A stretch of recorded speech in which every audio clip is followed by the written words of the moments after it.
Hello ladies and gentlemen, thank you for clicking on another one of my videos. I am Screen Scene Guru, and today we'll be discussing sports, Raw plus Smackdown news, and of course I have some movie and television news to go into as well, so be sure to stay tuned for all the good news. Starting off, we've got Raw results for November 3rd.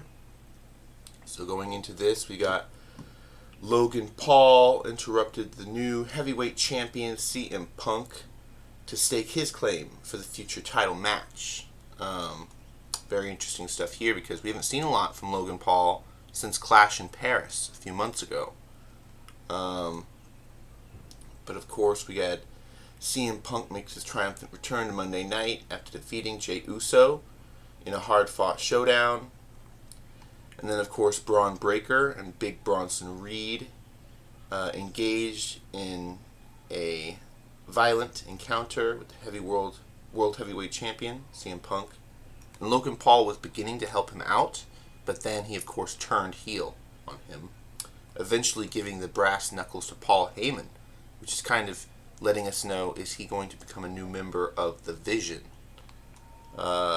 Going into our ladies' matches, we had Roxanne Perez and Rachel Rodriguez defeated Stephanie Valkyrie and Nikki Bella, which is kind of shocking that, Nikki Bella mentioned in last week's video that she came back to dominate the field, but she hasn't won a match yet. And Stephanie Valkyrie was actually struggling a bit against Rachel Rodriguez. So we'll have to see how that match teams up next week. We got Penta defeated El Grande Americano, which was really awesome to hear. He has been making some moves in SmackDown recently. And then, of course, Rey Mysterio came out to talk to his son, Dirty Dom, and basically say, you're not the top of the food chain when it comes to luchadors. We got to see Asuka and Kairi Zane defeated by Bayley and Lyra Valkyrie. So that was really cool as well. And then AJ Styles and Dragon Lee defeated Finn Balor and JD McDonough to continue their tag team wins. It's really exciting news to hear. We also heard that AJ Lee and Dragon Lee reunited backstage of Raw, brother and sister. So that's really cool. CM Punk and Jey Uso versus Braun Breaker and Bronson Reed ended in a double count out. And then, of course, towards the end, we got to see, after the tag team match, pitting up against CM Punk and Jey Uso against Braun Breaker and Bronson Reed, we also got to see Logan Paul return to the ring, supposedly going to help Punk, but then turning it into a sucker punch with brass knuckles. It's a really interesting move here. I'm not a big fan of Logan Paul, per se.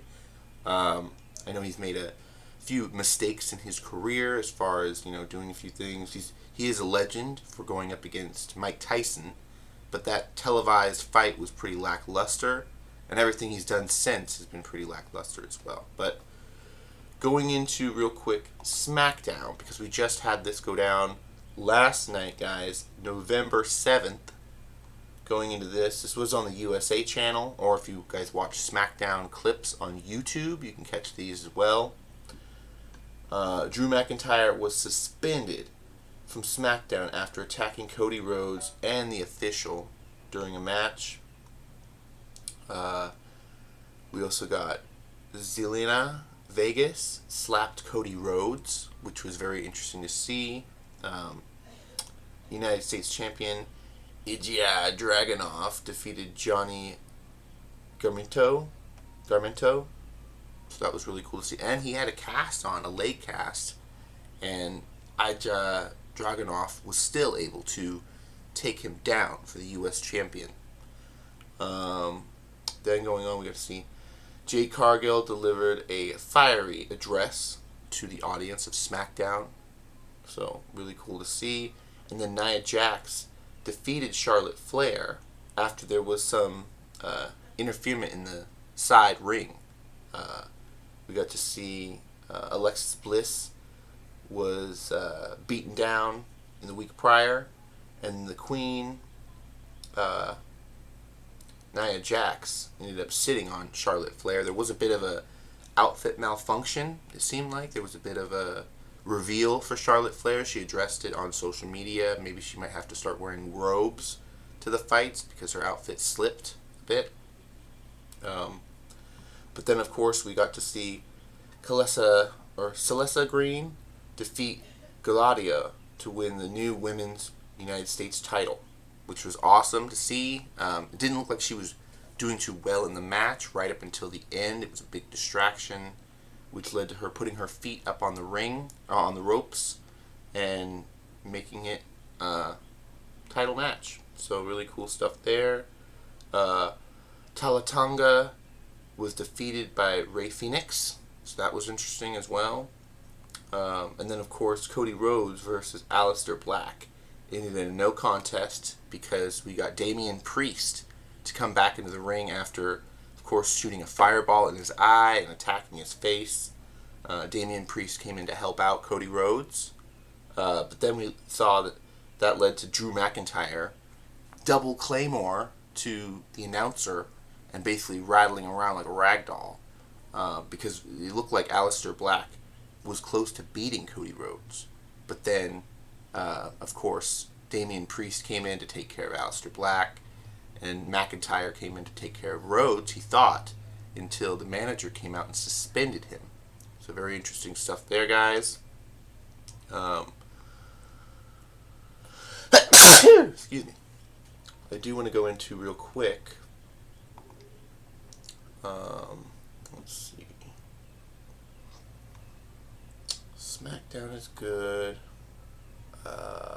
Raw, yeah, let's see what's going on for Raw. Because there was a couple of stories that dropped.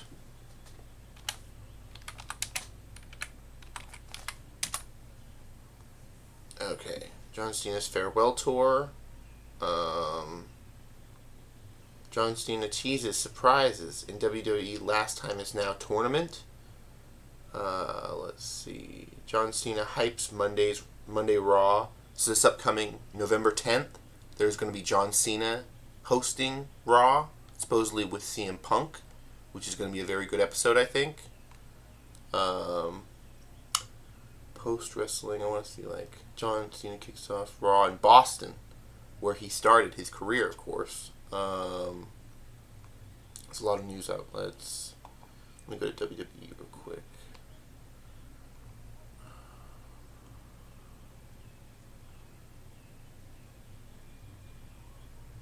Okay, I'm not seeing much about that on the Raw site, but we do know that it's coming up. We recently had Liv Morgan made her public appearance again at the Stranger Things Season 5 premiere, so it's really cool to see her. We haven't heard much from her after she got beat a while back. We have been rumored that she's going to return in 2026 to Raw, but we've yet to hear because her slot has kind of been filled in by Roxanne Perez. But let's see. Some of these articles. Sports Illustrated are talking about it. Let's see. John Cena teases surprises in WWE's Last Time Is Now tournament. Begins on Monday Night Raw in Boston. So this upcoming week. Let's see. The 16-man extravaganza will be on next week's WWE Raw at the TD Garden in Boston to determine John Cena's final opponent on Saturday night's main event, December 13th. So, really interesting stuff here. WWE has announced 2 matches for the tournament. Damian Priest will go one-on-one with Rusev, and Sheamus will face Sinaka Nimara. I'm not sure who that one is. John Cena teases surprise for the tournament. Oh yeah, okay. Here's a post from his on X. Seeing all the excitement around Monday Night Raw in Boston, can't wait to see the matchup and surprises. For the Last Time Is Now tournament, this is a true once-in-a-lifetime opportunity for everyone involved. See you Monday live at TD Garden on Netflix. So really cool to see John Cena posting about it. Being really excited about it.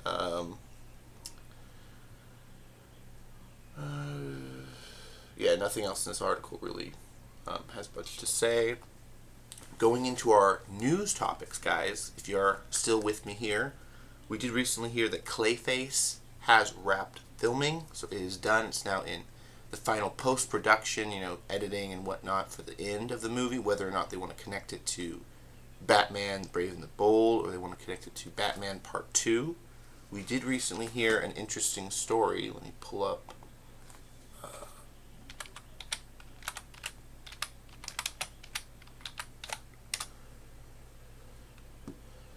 So, apparently, Madelainepetsch, she's 31 years old. She was the actress from Riverdale. She's also recently been in the Strangers reboot, Strangers Chapter 1 and Chapter 2.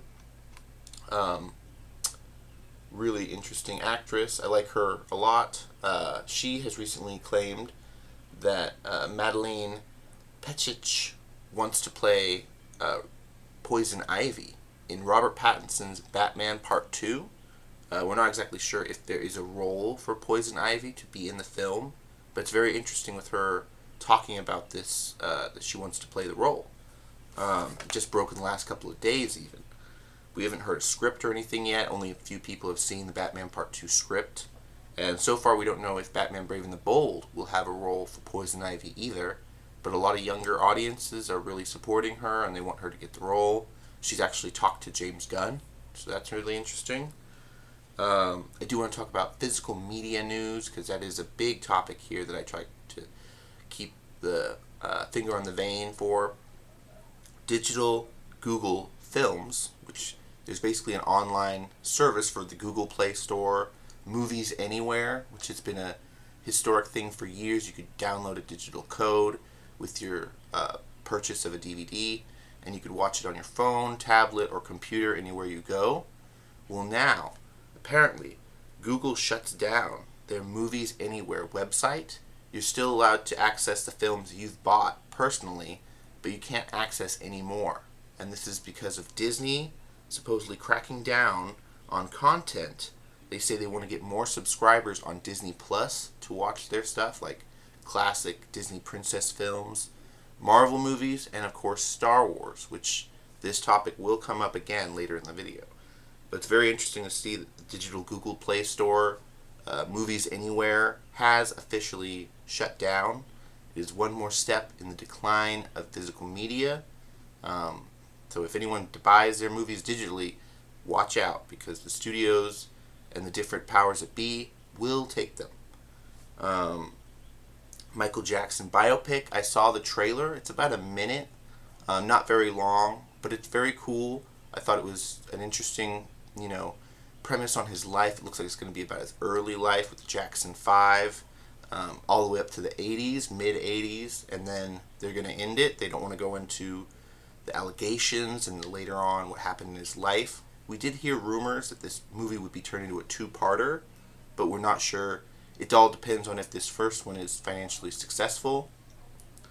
But yeah, Nintendo is currently filming their Legend of Zelda movie in New Zealand, which is really exciting news to hear. It's not coming out till 2027, but we're still really excited about Nintendo Studios doing live-action projects. This will be the first one.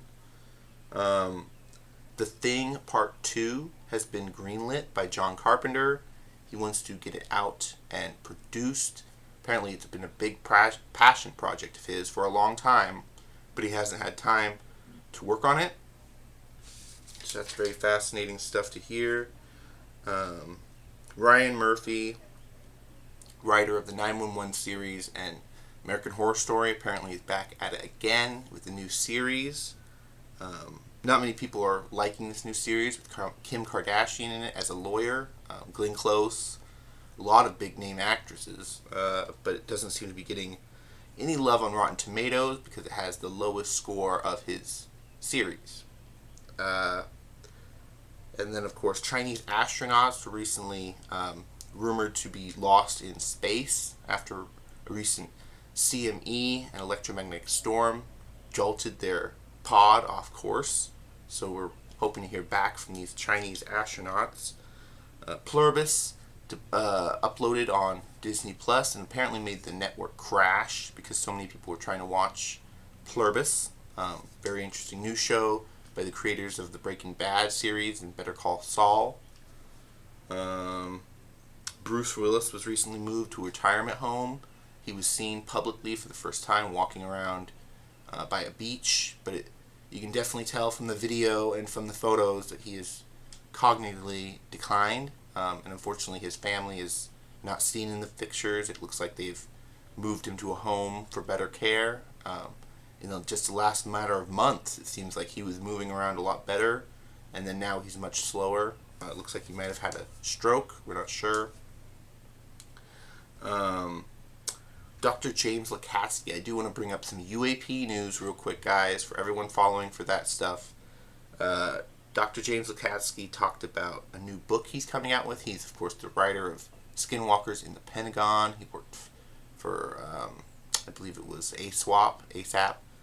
But he's saying that Kona Blue is still going on, the program that, I guess, tracks these craft, and that reverse engineered ARVs, these artificial reverse engineered craft from alien technology, he's claiming, and other experts like David Burleson are saying that they're not real. Basically, we have technology, but we haven't reverse engineered it enough to where we can actually use it, which I doubt very much. But they're just trying to save face with these comments. Wonderman dropped a new trailer where it's supposedly letting us know he does have powers. So they took the hint from the first trailer that they didn't do well enough, and they've dropped a second trailer. It's coming out in January, so it's not really that big of a show to really focus on right now for all of their flight. Netflix showed interest in buying Warner Brothers by teaming up with Universal, but now we're hearing from a different article that might have just been hype and cause to drive the price up for Paramount. So that's very interesting that Netflix wasn't really interested in buying it. They just wanted to raise the price. Let's see. And then, of course, another deal from years ago. As I mentioned, people were going to talk about Disney acquiring, different businesses and companies. Back when they acquired 20th Century Fox, apparently a lot of the studio heads and people out in Hollywood didn't oppose Disney because they were worried that if they stopped Disney from acquiring 20th Century Fox, that they would stop putting their content out in theaters. Theater owners were terrified they weren't going to get Marvel or Star Wars content played, so they allowed Disney to harvest 20th Century Fox, even though Disney claimed that they would be making more products than they would, because in the last 5 years since Disney acquired 20th Century Fox, they've only made about 5 or 6 projects, where before they were making 18 to 20. Trailer Park Boys star Mike Smith was recently accused of some sexual assault. That is, of course, Bubbles from the show. A lot of people love him. He's iconic. The Boys. I do think it's kind of weird that he played up being disabled for a long time in the show. And they've even done SwearNet, other spin-offs where he's clearly not. So I'm wondering what is the deal here with this story. Dune actor Stellan Skarsgård gives an update on his health condition after he suffered a stroke. He is, of course, 74 years old, so he's up there. He's a legend, a GOAT, actors. There's, of course, mass disruptions happening at airports right now because Sean Duffy lowered the amount of air traffic that is coming through airports due to the government shutdown, which we're on, I believe, day 38, 39. Deniserichards won a big legal win over her estranged husband and now has an official restraining order against him for apparently his actions during the marriage. He was abusive. So that's really cool for Deniserichards. She's coming back into the news. DHS, Department of Homeland Security, is in Chicago conducting ice raids, and this is as the midst of the FBI warned that people posing as ICE are doing kidnappings. So really shocking news to hear that. But the Midway Blitz is currently ongoing. Apparently there was shots outside a federal building, which led a lot of their forces to kind of group together and hurtle together. There was protests outside Chicago because of all the immigration crackdown. Apparently the government shutdown has led the Supreme Court to block a lower court funding 42 million Americans for SNAP benefits, which is really shocking news to see that the administration is using their weight, their pull, to manipulate the Supreme Court into not having to pay out. And a lot of people speculated that this would happen. Jeremyrenner is back in the news again, of course, after accusations of him supposedly sending lewd and crude graphic images to a former partner of his, creative Jai Zhu. She claims they had a romantic relationship, or he at least tried to start a romantic relationship. She denies that she had any involvement, but then she also claims that he threatened her by calling ICE. Now he's lawyered up, and his lawyer claims that all the statements she's been making are false. So it's kind of blowing up there for Jeremyrenner. Soundgarden was inducted into the Rock and Roll Hall of Fame for 2025, and Jim Carrey was there to honor them, which was really fun. Scream star Davidarquette will star in a Green River Killer TV series. So a lot of people were interested when they didn't see him in the new trailer.